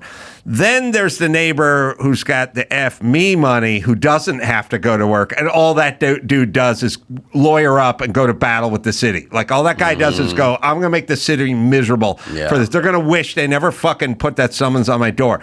when you hit the F me money people, they got all the time in the world. The other people are constrained by schedule and finances, and they go like, I wish, fuck it, I'm busy. I got to go to work. Society probably should just make it easier on all of us, and our national discourse is just kind of like the carve out for comedians. We need to allow billionaires to just do what they want. Like, if they do something, there's no point arguing with them or fighting. They're going to persist. Listen, or go 125 miles an hour in the diamond lane alone. Yeah, 100%. Give him two There's trash Musk men. again. Oh my God, he almost ran over my family. Yeah, God bless you, sir. He's in the plaid. He's going 180 miles an hour. That's it. You're right. We can't keep expecting things from them. Normal you things. Cannot. They're wild, strange, skewed people. They have the money to. I mean, my mom and I just went to the Bank of America in Beverly Hills, because my father, who passed away last year, had a safe deposit box there. We wanted to clear this box out. Sounds scary. Yeah, and we couldn't get them on the phone for months. We're like, we have to schedule the drill guy to come. We finally get him on the phone. To drill the lockout. We don't have the key. To drill the lockout so we can get into the safe deposit box. Finally schedule it for a week and a half ago Monday at 1 o'clock. We go in there, and the bank manager says, oh, our guy just came Friday and drilled it. Look, here, your box is open already. And emptied the box.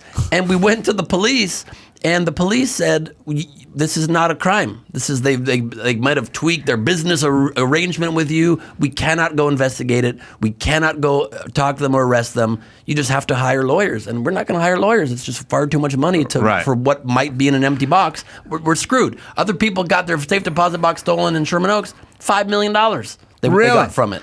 Wait a minute. Because they were able to hire lawyers. They don't have the key. You guys don't have the key. Correct. So the guy's got to drill out the lock. Yeah.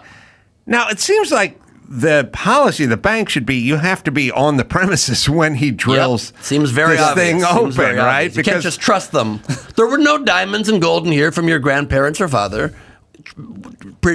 Pinky promise. Well, yeah, because by nature, a safe deposit box is sort of off the grid. Yeah. Right? It's cash, it's jewelry. It's the whole point of it. It's whatever, Hitler plundered during World War II. Yeah. That's what's in the box. A lot of gold crowns in there. And and it's basically like robbing a drug dealer. Like, what are they going to do? Stole some cash? Right. You're going to report it? Who knows what was in that box? Mm-hmm.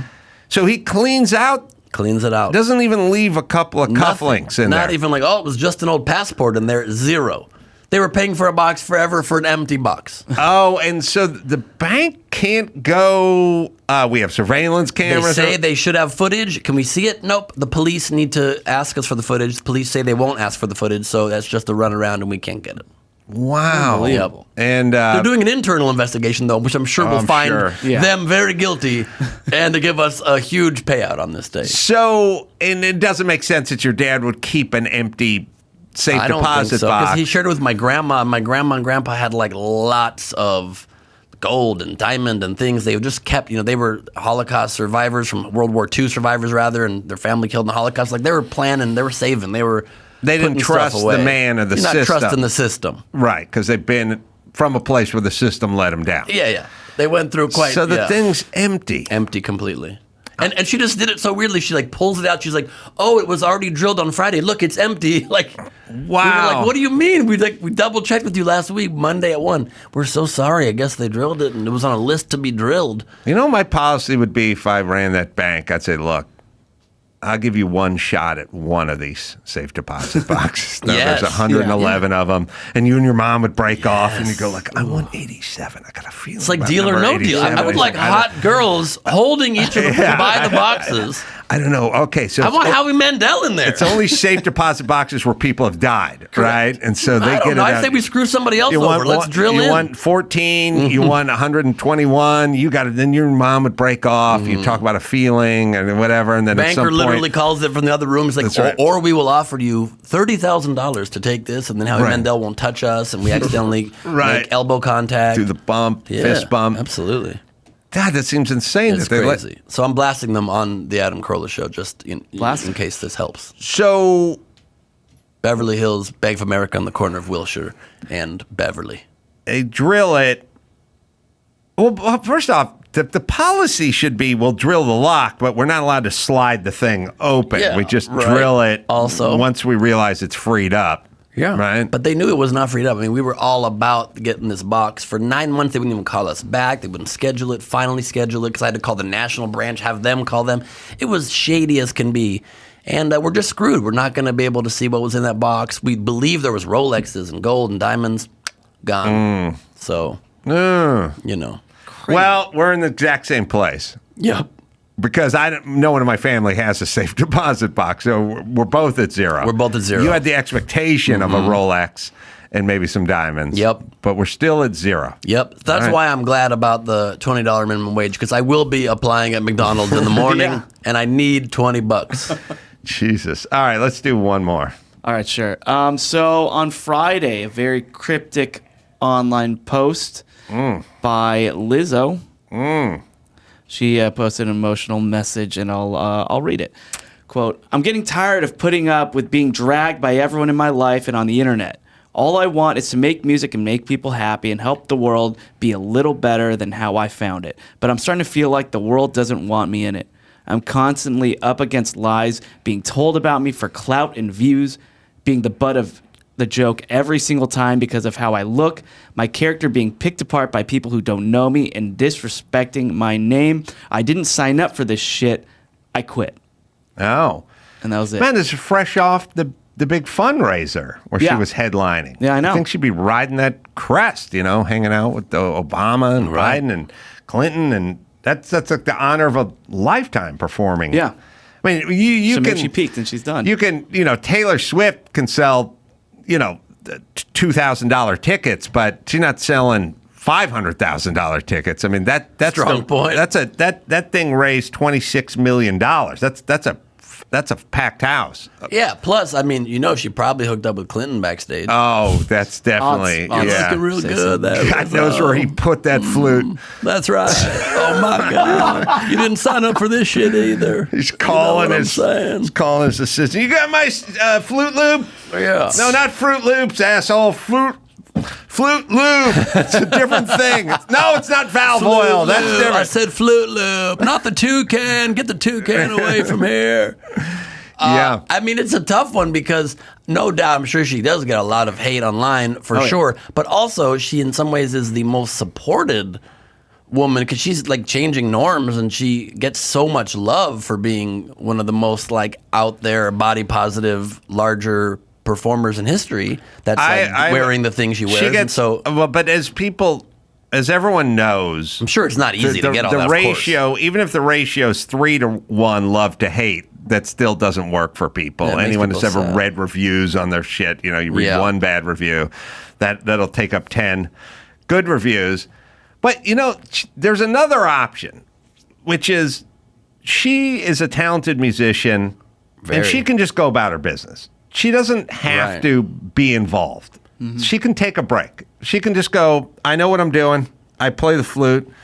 I sing. I sell tickets. And you can just go, I'm taking a little sabbatical from all the messaging and the online this and this, that. I'm just going to play. This is going to be a musician. I'm taking 1 year. I'll just be an artist.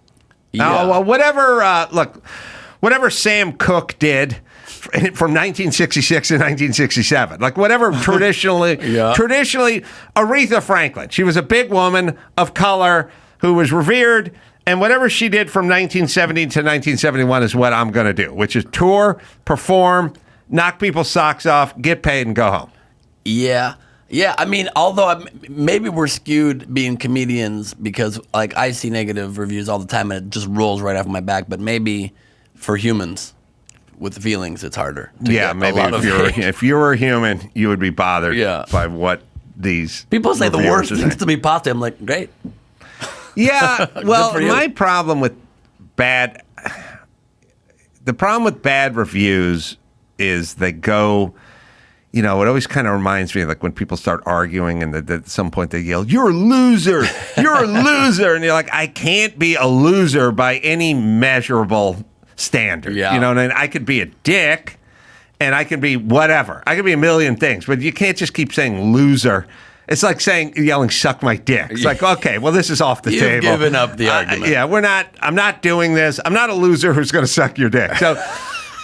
But if you got things were a little closer to home, or had a little more truth in them, or had a little more bite in them, because I think to myself like, oh, maybe I could be a little better in this department or that department. So people go hard in the loser department, then they lose it. Like if somebody said, "Oh, I was watching Adam do stand up, and it was the first 5 minutes were funny." Right. And then, like, the last 5 minutes were funny, but then the middle part was kind of, Then I go, that fucking sucks. Yes. And I'm like, he's a loser. There's nothing he said was funny. Worst person I've ever seen in my life. I've never seen a worse stand-up. Yeah. Michael Richards was 10 times better in his worst night than Adam Carolla was doing stand-up ever. Like, I'm going, all right, now we're back to just yelling loser. Yep. And also, though, if you ever reply to these people, 95% of the time they immediately go like, "Oh, so sorry, bro. Actually, I think you're funny. I just..." Yeah. They always do. They love the anonymity and their own anger and hate as people come through.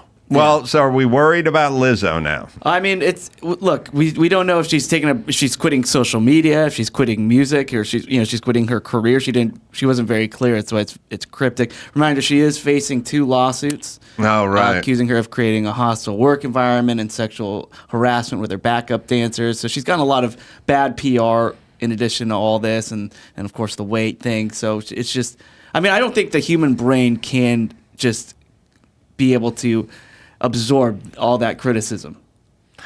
Well, I don't think it's meant. We're getting back to a sort of a male-female thing again. I think young women have a hard time absorbing all this stuff. Old dude, I'm just like, I'm shutting my phone. Mm-hmm. I'm having a drink. I'm watching SportsCenter. I don't really care what's going on outside. Like when most.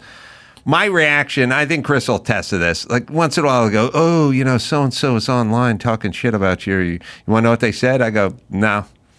Just in general, because I'm just not, it's not that I'm that centered or evolved. I'm not that interested in it. If he said someone's selling an old vintage Datsun race car, I'd be like, "Who's selling that car? What's his name? I got to get back to him." You're not an aficionado for your own hate. Yeah, why be so caught up and so interested? And I don't know if you can ask a young person to shut it off. I don't think I could have done it when I was 27. Yeah. You get older, you kind of been there and you've done that. You can not be as interested. That's true. Also, I think it definitely just is much harder to be a woman. There's so many things that like the other day, I was hanging out with somebody very late. I was trying to get them to stay late and keep singing karaoke because we were having a great time. And they're like, "No, I got to get up early." I'm like, "You're taking an Uber, just sleep in the Uber." Right. And they're like, "Sleep in the Uber? I'm going to end up in somebody's like back alley." Like, I'm like, it wouldn't occur to me. She's going to get the lube flute. Correct. Just come over as long as you give me 5 stars. So, it's a different life experience. I sleep in Ubers all the time. I fuck the drivers. I don't care. Whatever. Is it sleep? Is it pass out? Are we judging? Yeah, whatever. Whatever gets it done. It's hard. They don't have a minimum. They're getting paid independent contractor rates. I want to help them out. Plus, I want to get my own rating up. They should get $20 an hour. Yep. All right. Let me give a plug to Ben. L.A. Netflix is a Joke Festival. It's coming up at the Hotel Cafe, and that's May 9th. Yep. Netflixisajoke.com. Oh, sorry. Yeah, Netflixisajoke.com. Also... Actually, BenGleib.com for tickets so you don't get distracted by every comedian on earth in this festival. BenGleib.com. BenGleib.com. And check out the stand-up special, The Mad King, on YouTube as well. And then Phil Hendrie, the name of the doc, and that's just available wherever you find finer documentaries. I'll be in Vegas at Jimmy Kimmel's Comedy Club coming up this Thursday, doing a couple of shows there. And then Bakersfield and Chicago and Salt Lake City, and just go to adamcarolla.com for all my live dates as well. Thanks, Ben. Let's come back sooner than a decade or whatever it was. I would love that. That was a lot of fun. Thanks, Adam. Oh, wait. Last appearance. Wait a minute. When were you here last? Yeah, I think 2014. I think it was a decade. Oh, why does it say last appearance August 2023? That's not true. Was that Phil Hendrie's bio? Oh, my God. I am wrong. Yes. I also have a documentary out. Now it's been 10 years. There you go. All right. Cleared that up. Yeah. Come back in, let's say, 8.5 years. I would love that. I would love that so much. Thank you so much for coming out. Until next time, Adam Carolla for Ben and Phil and Chris saying mahalo.